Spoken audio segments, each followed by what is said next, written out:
Yeah, I'm on it now. Yep, I'm on. Okay.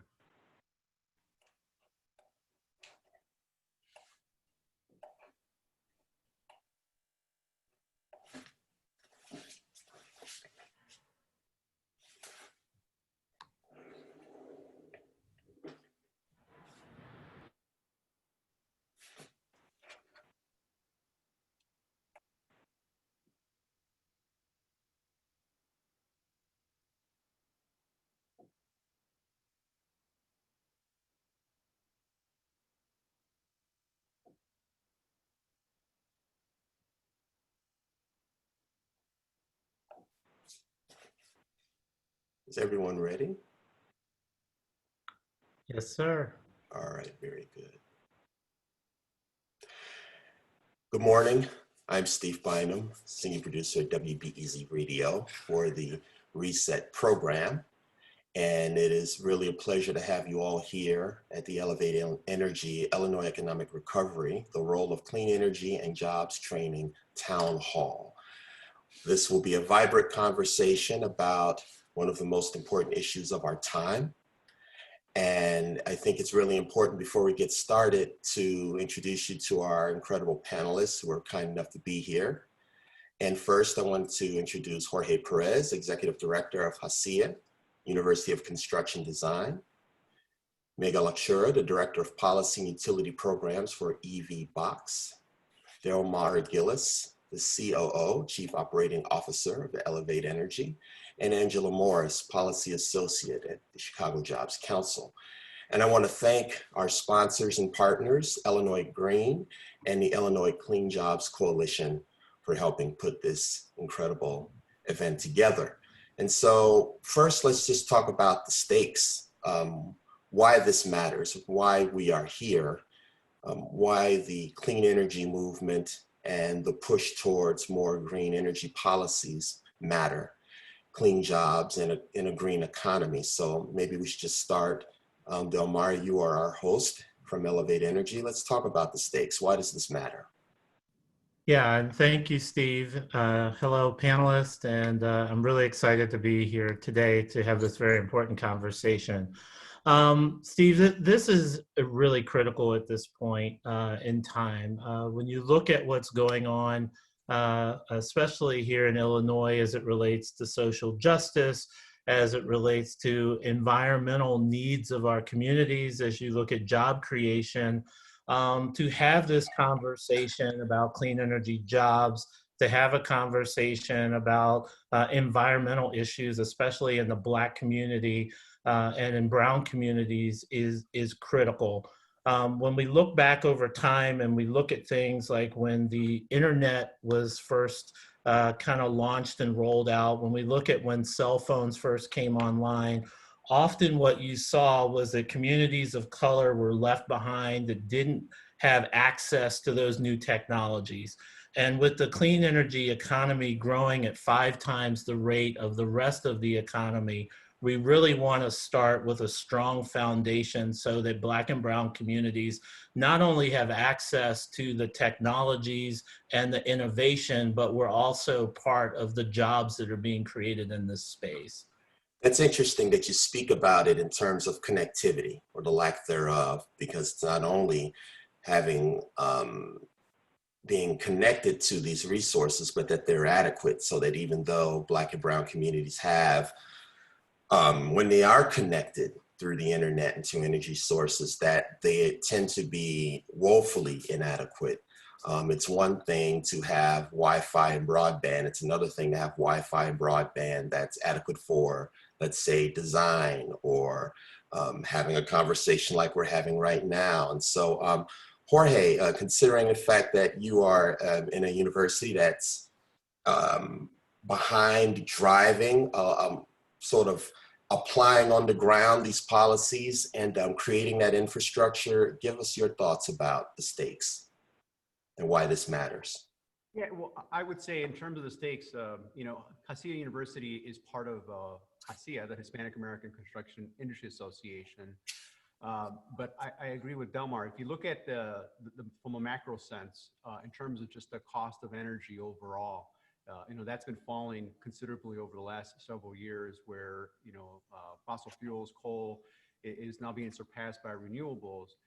And while those are larger macroeconomic issues, those will have an effect on Latino and Black communities, where we don't want to be left behind. We do want to be part of that movement. Obviously, from the Hispanic standpoint, our population continues to grow, and our concern for the future is that we'll be building an infrastructure, or that we'll have a community or country that is sorely lacking behind in terms of our community's involvement from a design and construction standpoint.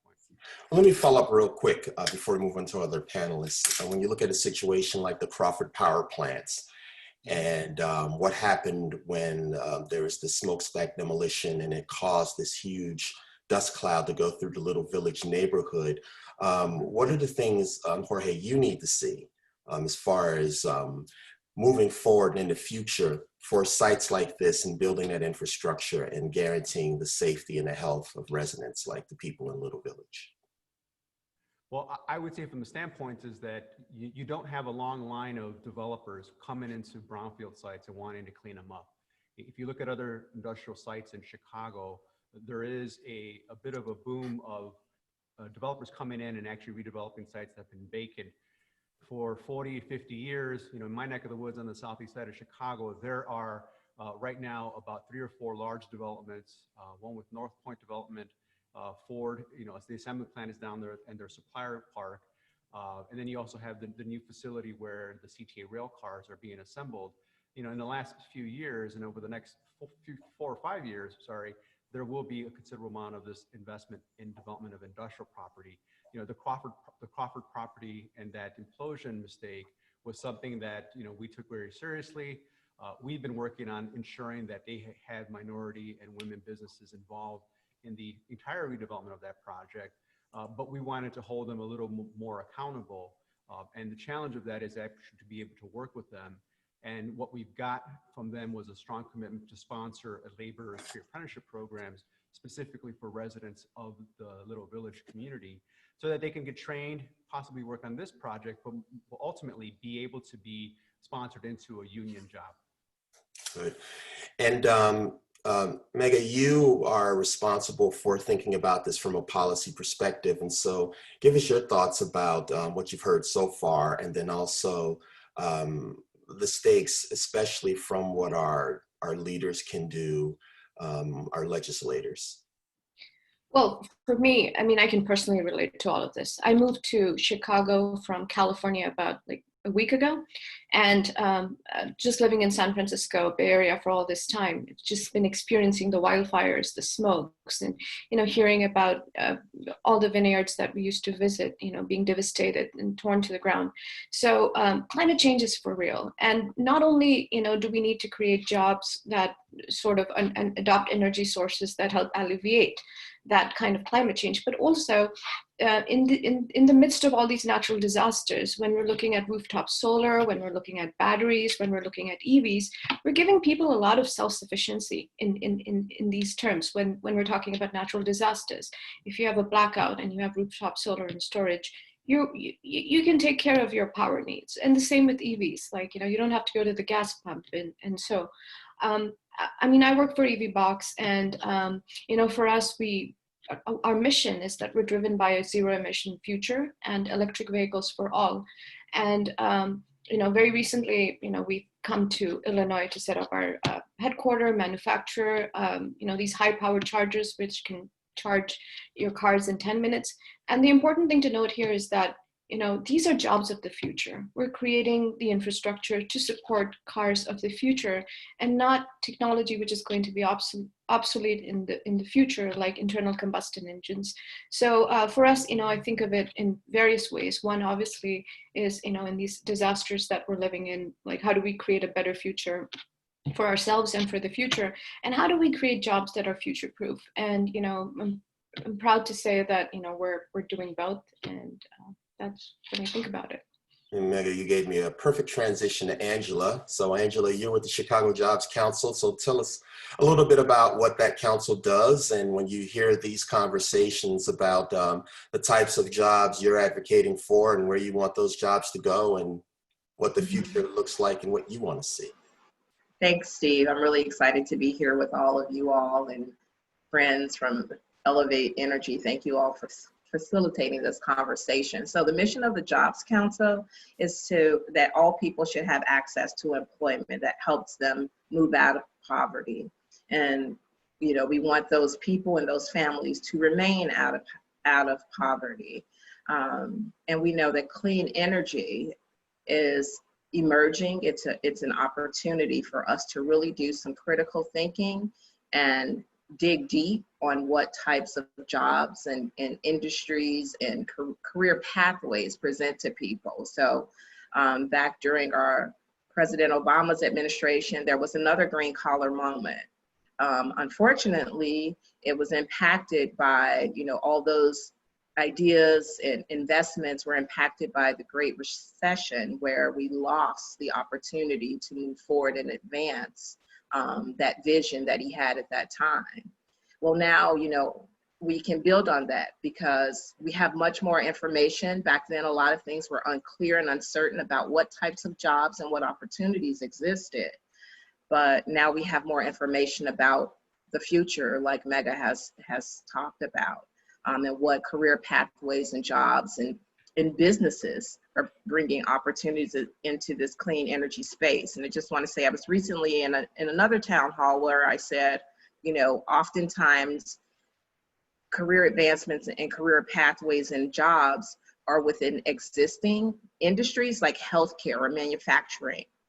Well, clean energy is emerging. So this is not only a new industry, but it's also bringing in new jobs that we didn't know about before, that didn't exist, and that can be weaved into the existing workforce development landscape and other career pathways. Jorge, workforce development is certainly front and center for you. Talk about what's happening on the ground from your perspective, and what are you seeing in your networks around workforce development, creating jobs?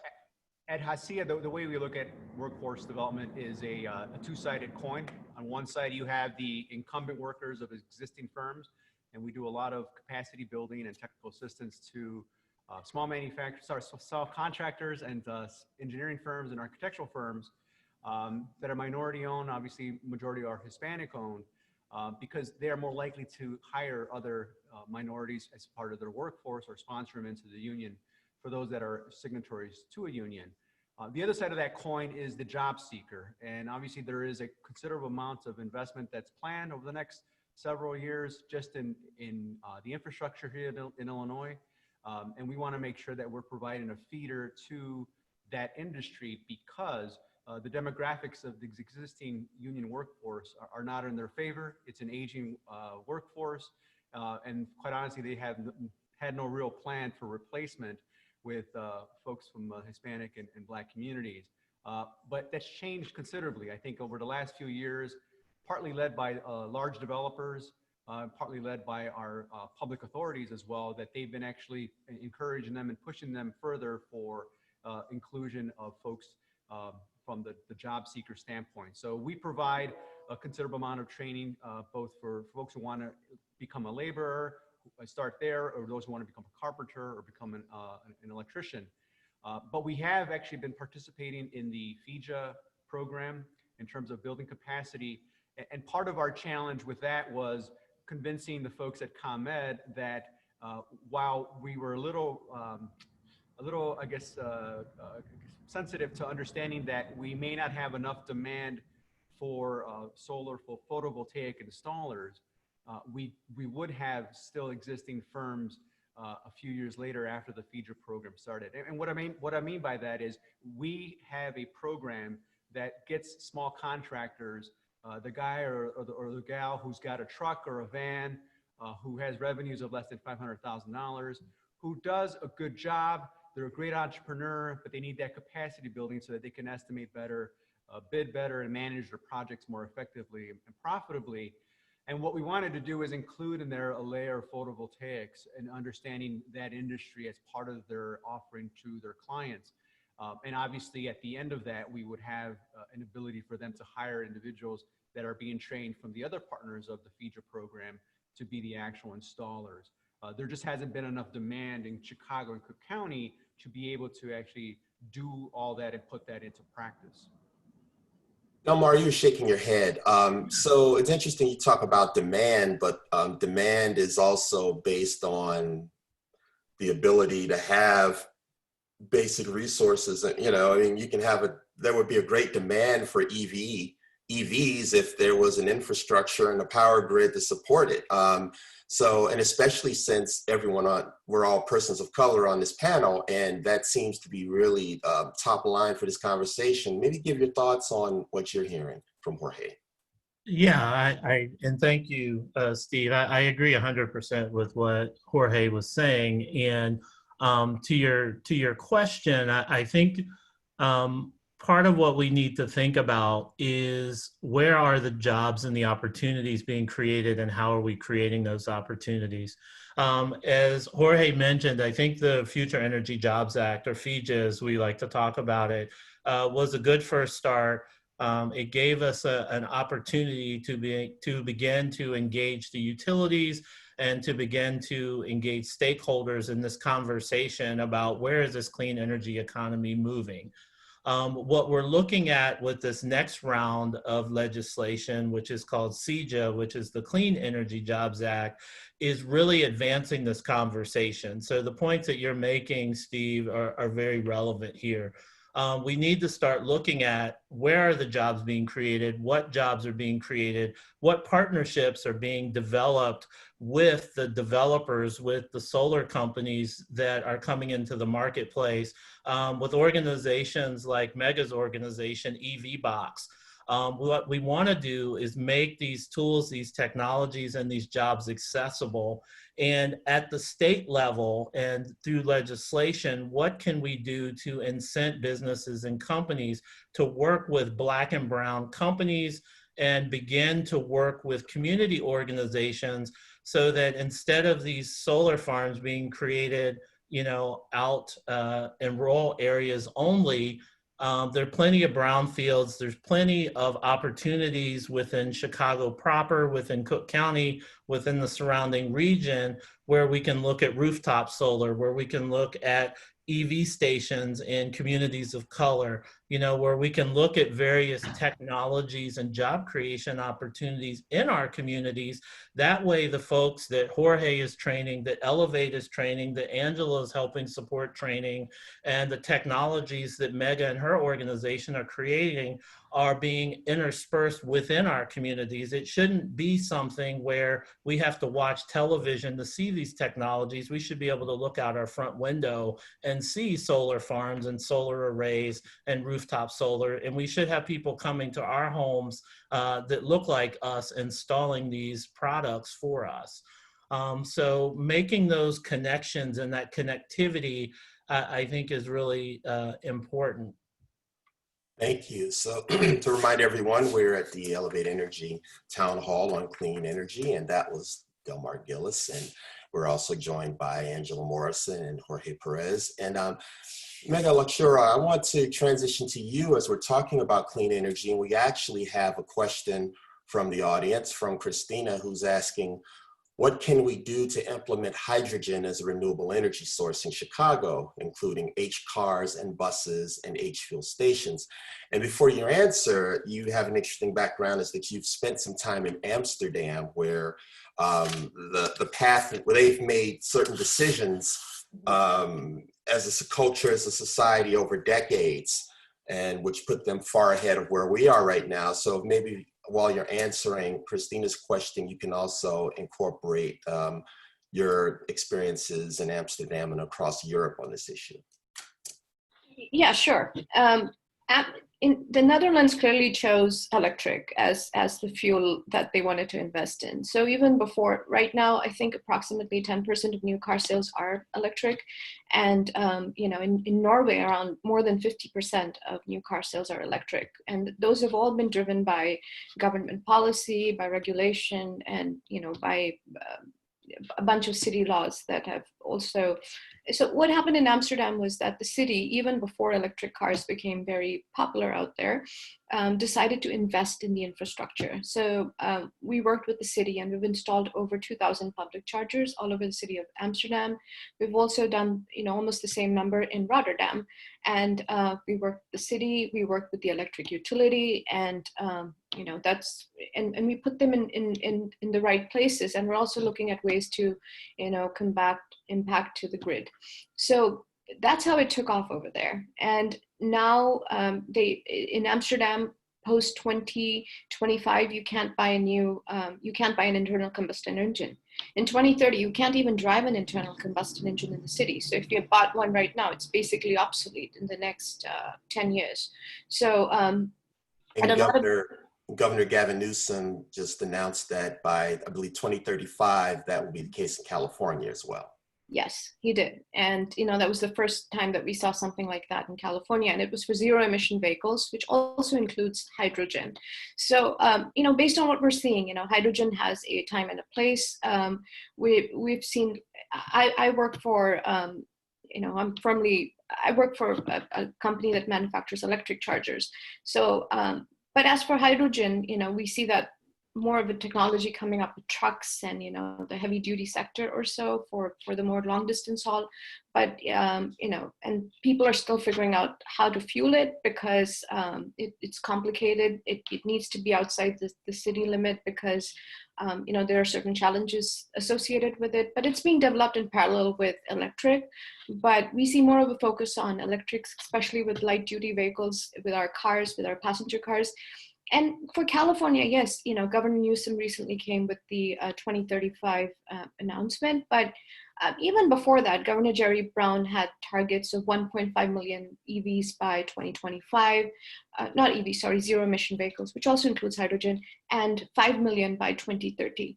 So these are the kind of broad goals. And then they also had a truck mandate that starting 2024, truck manufacturers had to start selling a certain percentage of electric trucks as well. I believe there's also a building and mandate too. If you could talk about that just a little bit. So there is, like, for solar, like all new buildings, the California Energy Commission said that all new buildings must have rooftop solar on it. So that, just spurs the industry and leads to the kind of installations. But also for electric vehicles, it's been, the charging is more of a city, in the city jurisdiction right now. Like San Francisco says that for new parking spots, more than 20%, at least 20% have to have facilities for electric charging. And I think we recently saw that in Chicago as well. So those are the kind of,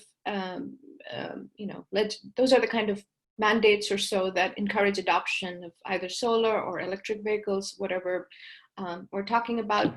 And those drive adoption, because once the chargers are there, people will buy the cars. And once you drive an electric car, you really don't go back because, you don't have the fumes, and it's a good pickup, and it's just a much better driving experience with much lower fuel costs. So we really should focus on getting the stations out there. And then other things in the United States are ZEV mandates, like, certain states have to sell have ordered auto OEMs to sell a certain percentage of electric cars by a certain year. And once you have those things, they're forced to sell electric models in your state. So a bunch of all these things, encourage in EV adoption, and California is a good case study about what works, because now half of the country's electric cars are in California. Thank you. And so we have a question from Colleen. And Colleen's asking, how do we make sure that Black and Brown communities actually get these benefits we're talking about beyond setting goals or incentivizing companies? How do we make this a requirement? And in everything you're talking about, Mayo, this has to do with jobs. And so, Angela, when you think about the types of jobs that would come out of this rethinking of our energy grid, our energy needs, and how to deliver energy supply, what has to happen? What do you want to see to make sure that people in these so-called marginalized communities actually benefit from this, and that it does not end up being sort of a backroom political deal where certain companies get benefits and others are left out in the lurch? Thanks for that question, Steve. And it's critically important that we think about that, and it has to be very intentional. So the best way to do that is to have those people in the room, those community members, those constituencies in the room, to listen to those voices, to get that feedback and that insight and that input, and learn about what those experiences have been and what they want to see come into those communities. Oftentimes when legislation is created and implemented, it's not thoughtful in the way that it brings those people and those community members with that lived experience in. So that disconnect, we need to make sure that we dismantle that we open up and create spaces for that to happen. We have to look back at historically what has happened in those communities when opportunities come in, but for whatever reason and whatever criteria is set forth, it's not thoughtful in the way that it provides access to those community people and those members. We have to also provide education opportunities. So when legislation passes, we want to go back. That's not the end of the road. We have to go back and make sure people know what these programs look like, what these opportunities are, and where they can go to access them, and create that connectivity that I've heard colleagues here on this town hall talk about. So that often gets missed. Thank you. And unemployment is so critical in these communities. Even before COVID, with African American and people of color, the unemployment rates were exorbitant. When you layer on the impacts of COVID, we see that those implications have even been exacerbated further. So we have to think about that as well. Thank you for that. Does anyone want to follow up on what Angela said? Any thoughts come to mind? Steve, if I could, in terms No, Jorge, we're having difficulty hearing you. Is it possible to? It's better? Slightly. How's that? Better? How's that? Better, yes. All right. So thanks, Steve. In terms of answering that question, one thing that we did 10 years ago coming out of the last recession, because our mission is to ensure that our members get involved in a lot of public and private development, we were looking at areas or marketplaces where our members never really had an opportunity, or very few minority or women firms actually were involved in. And so if you look at back 10 years ago, ComEd was trying to pass their bill, as was People's Gas, to upgrade their grids. And we knew that there was going to be a considerable amount of capital investment in that.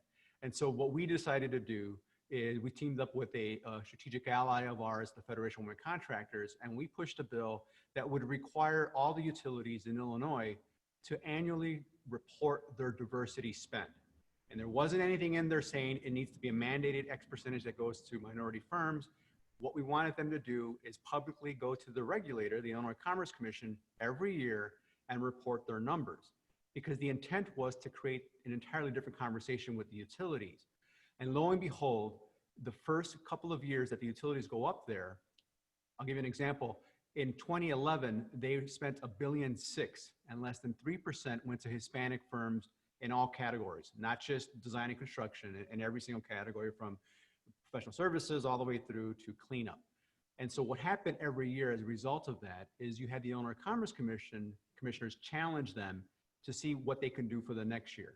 And slowly you see a gradual cultural shift in all of the utilities. ComEd, People's Gas, Nicor, Ameren, North American Water, they start changing their tune, and then you see a steady increase of their investment by utilizing minority and women business firms in the upgrading of their systems. Where now, if you see these annual reports that they submit to the Illinois Commerce Commission, these are wonderfully glossy reports that do have strong numbers in them of a considerable amount of firms. And we always say at HACIA, I don't need a private foundation to tell me that Latinos are going to hire other Latinos, but that's what you see. You do have minority firms who for 20 years never had a chance at People's Gas, for example, and now have opportunities, have 4 or 5 year contracts.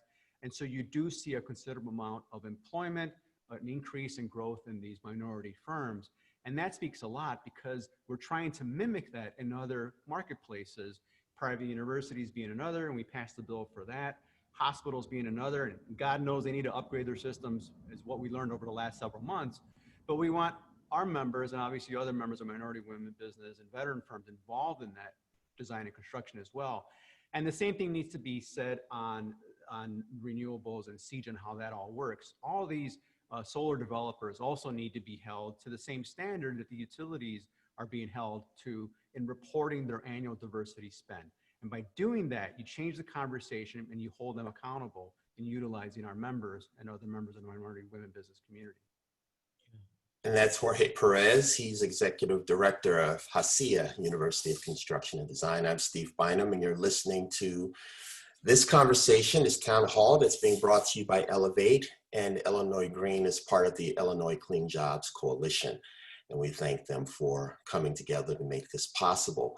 And so as we're going on here, actually, we've gotten a lot of good questions, and I just want to share some of them. And so we have a question from Freud who says, how do you propose holding businesses involved in renewable energy, installing, servicing, accountable for the meeting and hiring of contractors and diversity goals? And Jorge, you talked about that, but what are the mechanisms of enforcement? And then maybe Megha, you could jump in on this one as well. Well, I would say that legislation, I know leader Will Davis does have a piece of legislation in terms of the Path to 100 that really encourages diversity reporting and that I'm telling you, if you look at the experiences that the utility CEOs went through over the last several years, and then you add the recent experiences of hospitals and even the Class 1 railroads I forgot to mention, you do see that change of culture. It didn't happen overnight. It took a few years. But what I forgot to mention is that if you ask the utilities now, they will say that they were going to do it anyway. And we take that with a 50-pound bag of salt. We're okay. They could say whatever they want as long as they continue to further the opportunities for our members and other minority women businesses. I think by pushing that type of legislation, and remember, there is no mandates on here. It's just report what you have.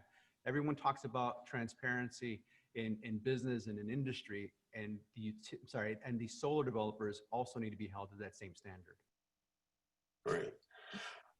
Megha? Yeah, sure. So, I mean, besides the reporting part, I do think, like, as we respond to a lot of utility tenders, solicitations, RFQs, RFOs, they do ask us for, like in California, there's a big emphasis on diverse business enterprises, women, minority-owned businesses to report, and there's a preference that's given to, vendors who have that kind of hiring, and we have to show that over there. So it's kind of a chain. Like when the utility is, soliciting, they also expect the contractors to follow the same. And, at EVBox or companies like us could also consider, incorporating it into our contracts.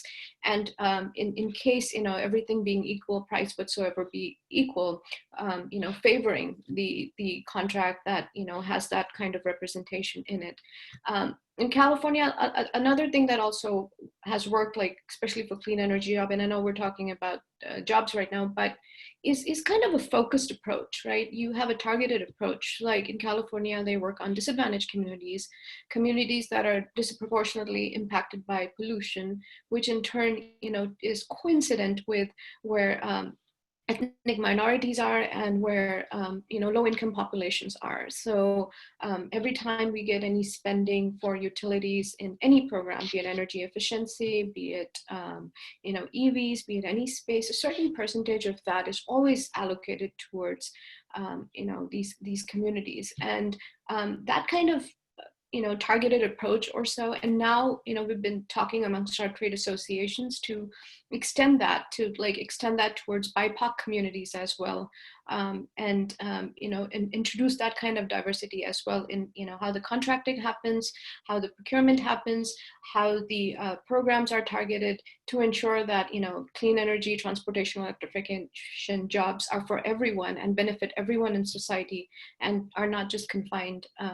But you really have to think through it and have a targeted approach to ensure that that happens. Let's turn to the 800-pound gorilla in the room that we have not brought up yet. There is a global pandemic that has had a monumental impact, a paradigm-shifting impact on this conversation and all conversations. So I'll start with Angela Morrison from Chicago Jobs Council, and then Delmar, you can follow up. Especially when you consider that people of color, Black and brown people, have been destroyed by this virus. The questionable federal response has exacerbated the tragedy. Individual governors are on their own. And so when we look at, Angela, the fact that so many frontline workers, people in the gig economy, people with low-wage jobs who initially and maybe still are being forced to go to work, either because of a lack of childcare, because they're in a vulnerable position and their employers can hint or insinuate that their job is on the line. When we're thinking about COVID-19 and you're thinking about those who are most vulnerable, what comes to mind for you, Angela? Yeah, there are so many thoughts, right? No. There are so many things to tackle in that, weaved into that. And like you said, the pandemic has exacerbated some things, but it's also exposed a lot. We've learned a lot from that.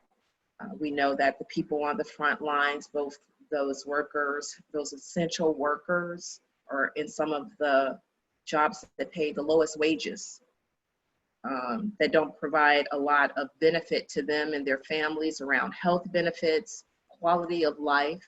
We also know that people of color who are impacted are, the first to probably be exposed to COVID, and also, bring through their work, but also where they live, that in those communities, those very dense communities where people are burdened by high rents or mortgages, that exposure, the risk of exposure for them is increasing.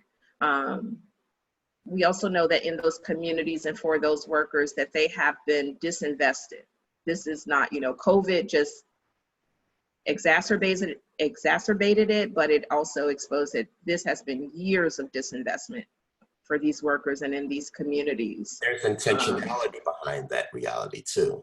Yeah, it is, so listening to, when we listen to the medical professionals and the science, that we want to really know, we want to lead with making sure that opportunities that come from clean energy go to those workers in those communities first, because we know that the racial wealth gap is being exacerbated. It's increasing, that the health disparities for those people are increasing. So if we keep following the norm or what's been happening with jobs and opportunities as in years past and in those other industries, it's not gonna decrease it. It's not gonna lessen the risk of exposure or clean up those communities. So we want to lead with bringing those people and those communities first, that we have to do something different in this new clean energy economy. Omar, your thoughts, and then love to hear from Mega and Jorge as well on this.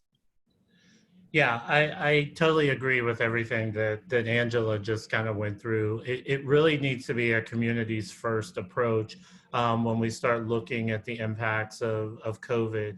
As we all know, communities of color especially have been disproportionately impacted, and oftentimes Black and Brown members of our communities are frontline workers. They are providing all the services that are needed, and often are negatively impacted by COVID. So one of the things that all of us have been focused on is what can we be doing now to help, but also what can we be doing now to make sure, as Angela said, that these clean energy jobs and opportunities are going to be positioned well for these underserved communities. As we mentioned previously, these jobs are growing at 5 times the rate of other jobs in the economy. So the question becomes, what can we do to find these jobs? Focus now, and Angela and I have been working a lot to make sure that jobs in solar, jobs in energy efficiency are helping and training people now, because many of these jobs are being done. You know, we're still doing energy efficiency work, so there are opportunities out there. The other thing that we need to really focus on, Steve, and we haven't talked a lot about it, is the Black contractors that need assistance. Similarly, in the Latinx community, contractors are really struggling. They often are working in areas with lower margins, with fewer opportunities than their majority counterparts.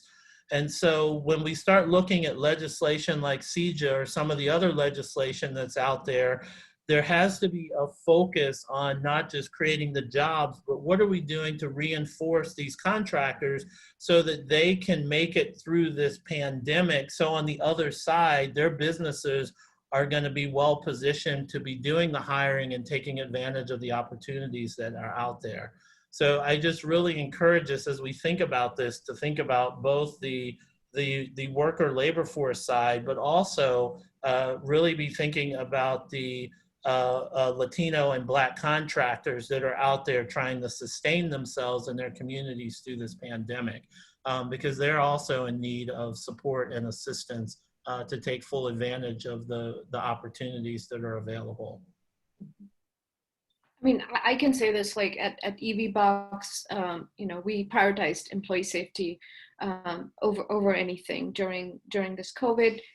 We didn't let anybody go either. We were pretty, like, for us, you know, as a company, employee welfare kind of, you know, superseded a lot of things. And now, you know, there were obviously some, but now things are picking up or so. We're seeing, like, as and when construction requirements have eased up or so, we're seeing more and more work that's coming up.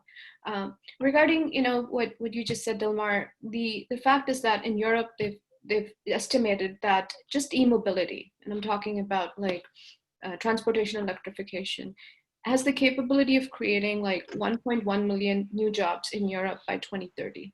So we're looking at a lot, like if we invest in this, like obviously we're looking at chargers, we're looking at installation, so we're looking at electricians, we're looking at people working on battery storage, powertrains, like downstream, upstream. The idea is that, you know, those are the kind of new jobs that are going to be created. And as we're transitioning more and more into, you know, e-mobility or so, I think that, you know, we can start early and start developing these programs and focus them in a way that, you know, we create jobs in communities, we train people in the right way, we make sure that people are able to work on these, you know, jobs that are coming up. And if we do it in a more targeted manner, if we focus our workforce or so on communities where, you know, it could benefit everyone, in communities of color, you know, we could do a lot with this whole transition to e-mobility. Jorge, any thoughts? Yeah, you know, Steve, obviously the pandemic has been, as we like to say in South Chicago, it's all messed up. Amen to that. You know, I lost 2 friends that I went to high school with from it, and it's just been really, you know, obviously devastating, and it's just, you know, what more can you say? But My condolences to you. Yeah, thanks. You know, the thing about construction is that, you know, it was one of the industries that was still claimed or deemed essential, and and I think if you look at it from two standpoints, you have the union signatories, and they operate under a lot of OSHA eyeballs, there's OSHA 10 requirements, OSHA 30, considerable amount of fall protection. There was a lot that they did to ensure that their workers, still operated safely so that those projects keep going. And then you have the non-signatory firms, and for them, it's kind of all over the board. We have some who are busy, and then you have some who, aren't sure what the next 6 months look like. So it's an interesting dynamic happening right now in construction. But if you look at it from those two perspectives of the union signatory and non-union signatory firm, it's kind of across the board. It's still considered essential. We still have an offering of safety programs and safety initiatives through OSHA that we provide to our members and their employees. And in fact, we're trying to even encourage it even further up in Lake County and out in DuPage County and Kane County, particularly because there is no sort of culture of safety in construction amongst Hispanic workers to the level that we really want it to be. And Talk so about that more specifically, Jorge. When you say there's not a culture, is that? Sure. Please. If you, on one end, you can look at the statistics and say, insurance ratings for firms are higher because there's always a fall or there's an accident that's reported. And for a contractor, that makes them less competitive because a prime contractor may look at that and maybe not pick them up as a subcontractor because they're a little more riskier. But on the other end, you have, in our culture, you have that, get on a roof. You don't need a harness because La Virgen Maria is going to help you, and God is going to be with you. And that's nice in different realms, but it's not going to I'm make not the company opposed. I mean, competitive, right? You can go up there and bless yourself, but right. you better put a harness on. And that type of mentality is something that we're constantly challenged with, and we want to encourage our own community to really embrace safety first in terms of operating on a construction site. So, the statistics pan it out nationwide. There's a fatality just about every other day. It's a Hispanic worker that falls, and so that's what we're challenged up against. And amongst the pandemic, we're trying to encourage it even further. In the 15 minutes we have left, I'm going to pivot on something you said, Jorge. We're going to talk about what's working, what's not working. But before that, something just popped into mind with COVID. Real estate's going to change, right? And so we at our radio station, we had a massive renovation of our offices. And then a few months later, COVID hits. And so now you've got this office, millions of dollars of equipment and, HVAC and technology not being used. People are working at home. As you think about what the future will look like post-COVID, where real estate is going to be, invested, how it'll be built, the changes we'll have to make with social distancing, energy use, all of that comes into play in this conversation because of COVID. Just from a construction and design aspect, talk about what that looks like to you. Well, see, if you look at the amount of revenue increases that Home Depot and Lowe's are reporting over the last 6 months compared to this time last year, their sales are up, 45%, 23% respectively. Those are the indicators that we look at, particularly Home Depot, because, for those members of ours that do commercial work, they get their supplies from other vendors. But for those who are the non-union firm, Home Depot's almost half of their sales come from contractors. It's not the person, it is in addition to the person coming in there wanting to do a retrofit of a bathroom or change some valves in their bathroom. You look at those indicators and you see a lot of investment in a lot of home remodeling, upgrades, because people are home. They have to bide their time, right? Or do something with their time. So they're investing in their homes, in their local, maybe building out that office space in the basement. You do see, obviously it's not going to last forever, but at a certain standpoint, there will be a drop off. But I started off this morning talking about the investment in industrial manufacturing space and logistics space. I think that's going to continue just because the overall shift in the economy probably happened a few years ago, but you're going to see more of that happening. And so you do see more opportunities in terms of the big vanilla boxes being built. And these types of buildings, for example, being built in Chicago, I started off my career in economic development and industrial development, 25 years ago, and no one would ever dream of someone building a 1 million square foot building or a 500,000 square foot building in Chicago. They were being built out in the sticks out there because Right. it was considered cheaper. But there is a considerable shift happening right now, and we're still yet to see how it's all going to pan out. I wish if I had the answer, I wouldn't be doing this. No. I'd be doing something else. But That's absolutely, and just a thought on this, and that, companies are now seeing the benefits of passing off energy costs to their employees who are working at home. And so, Angela, for, so many people, Black and brown communities don't have the luxury of working from home. And so, what are your thoughts on this, post-COVID, what this looks like as we're struggling with remote learning and schools are bringing kids back, not even necessarily because they want to, but because for the sake of parents' needs, they have to, because again, they don't have the luxury to work at home like I do. I'm helping my daughter right now. I told her I need a raise because I'm her personal secretary, her scheduler, her IT person. And that's great. She's blessed to have that, but the overwhelming majority of us do not have that luxury. And to that point, some parents don't have that skill set, right? Right. And they're not trained to do that. And we're asking them to do a lot from home. What can we do? And teachers are on the front line, and we appreciate all the work that our educators do. I want to circle back to something that was mentioned in the chat, but also that Jorge touched on, and you as well, that the future of work is going to look different, not only for construction, but in all industries, in all sectors. So when we think about clean energy, what does that look like in healthcare? What will the people going into those types of jobs, what skills do they need to have? What will the people that work on that maintenance team need to learn or skill up?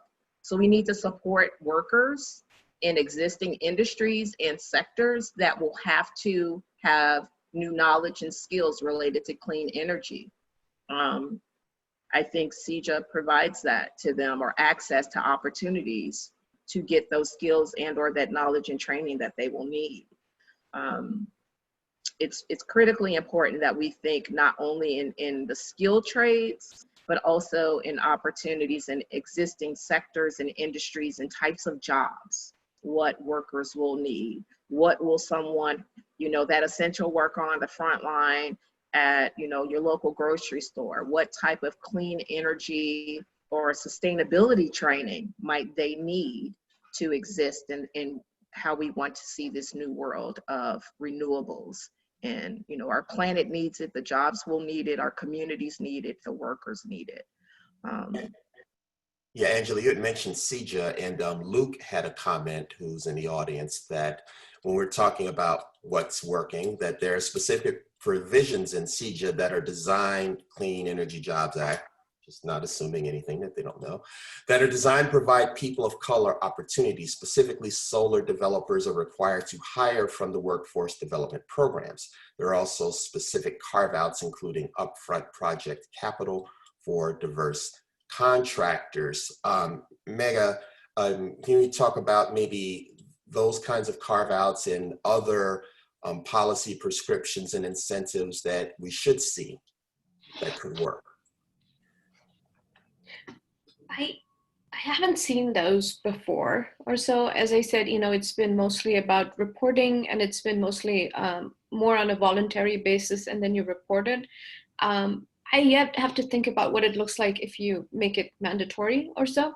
But if it does become mandatory, I think it depends on the available workforce that you have out there, and your hiring practice kind of reflects what's out there. But more importantly, also from a recruitment point of view, you make a focus, you make a concerted effort to, even if it takes a little more while, even if it takes more resources to do something like that. That's how I can think of it, but I don't have a precedent that I could rely on to really comment on the practical experience of something like that. No, that's absolutely Steve, fine. Go ahead. I'm happy to kind of jump in with some of the CEJA provisions that you were asking about. As you mentioned, one of the biggest challenges and that we've been talking about is access. And without access to programs, without access to capital, what we've seen is that Black and Brown communities get left behind. And so one of the things that myself and Angela have been working on within the context of supporting CEJA is what is needed at the community level for Black and Brown communities, contractors, and workers to be able to fully participate. So some of the provisions that you mentioned previously, there's going to be requirements that solar developers hire trainees from the training program. So the folks that Jorge is training will be aligned with developers and begin to work on projects. We also have built in provisions that there's upfront capital. A lot of the solar incentives work is that you tend to recoup your investment over the period of years. Well, if you're a Black and Brown community contractor, you often don't have years of capital to wait to get those payouts. So we've been working to create grant programs where people can get money up front. So a Black and Brown community leader that wants to start a project in their community can apply for a grant, get the grant funding, hire one of the contractors that supports HACIA, that works with Elevate, that works Let me with... stop you right there.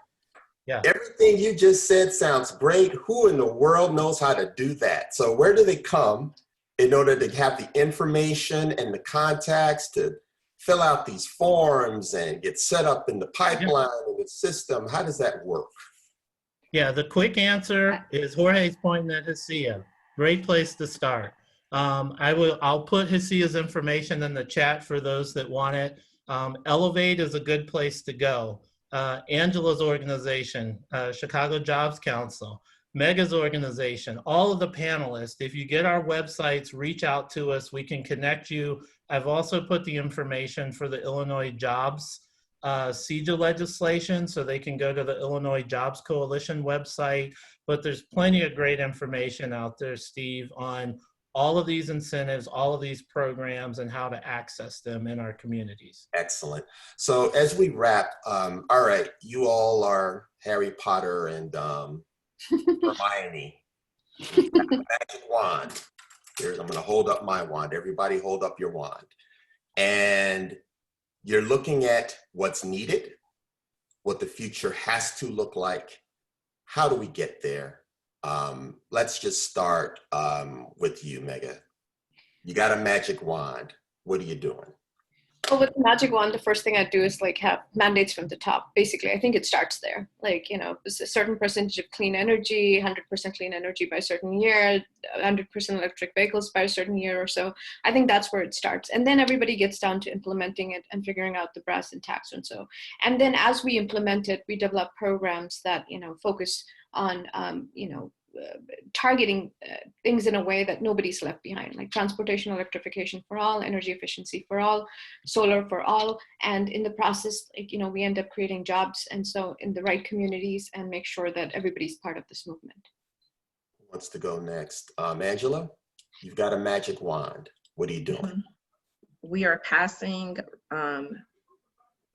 legislation that includes communities and people. We have to pass a clean energy. Any clean energy policy has to not only include the types of programs and services that Mega has mentioned around transportation, it also has to include robust and comprehensive services, programs that build wealth, like Delmar talked about, for contractors and developers, but it also has to provide robust and comprehensive services to people and to communities.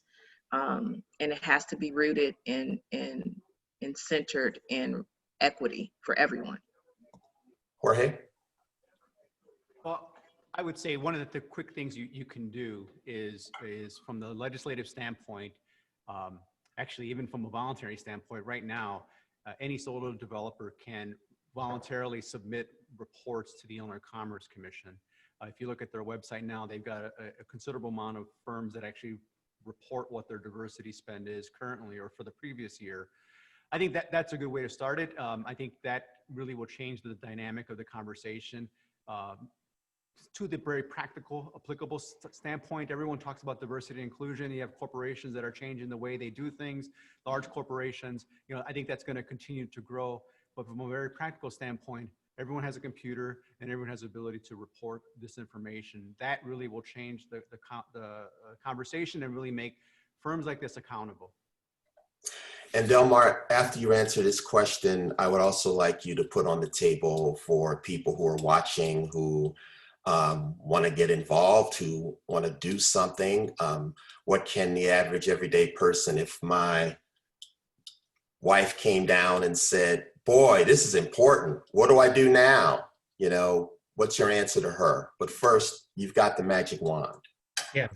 I think I'm going to use the magic wand to answer your last question, because Steve, I think that's critical.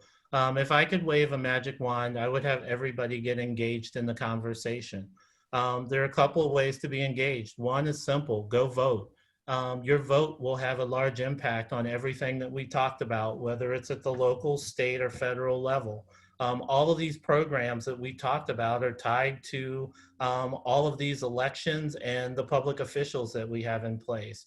The second aspect of that is to be engaged. The engagement can come in many factors. If your wife, your daughter, your son want to get engaged in this, I would say a good place to start is to go to the Illinois Jobs website, where you can learn about CJA, learn about other programs.